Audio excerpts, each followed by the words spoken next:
Des milliers de personnes étaient au rendez-vous pour cette première journée de visite de l'amphithéâtre.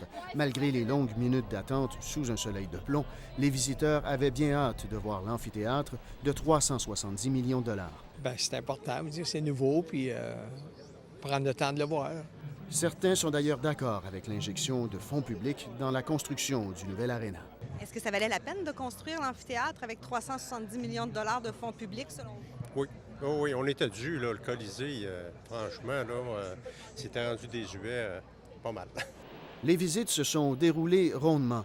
Voici les images captées par notre collègue. La Ville avait prévu 2h30 pour chacun des groupes, alors que dans les faits, en 2 heures, les 4000 personnes pour chacune des visites avaient complété la tournée. À la sortie, les citoyens étaient enchantés par ce qu'ils ont vu. À l'automne des attentes. On a vu plusieurs, puis je vais vous dire que c'est vraiment l'un des beaux, sinon le plus beau. Là. C'est fantastique. Il va y avoir toute une ambiance là-dedans. Il reste juste à avoir le grand club. Magnifique. C'est une œuvre d'art. C'est un édifice public remarquable. Mais certains sont toutefois restés sur leur appétit. Je suis un petit peu déçu.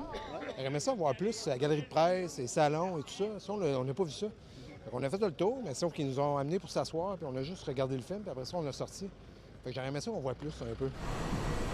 Plusieurs visiteurs ont choisi le transport en commun afin de venir voir le nouvel amphithéâtre, ce qui a bien sûr permis de prévenir la congestion dans le secteur.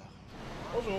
À cela, il faut ajouter que les véhicules qui entraient sur le site contenaient régulièrement 3 ou 4 occupants.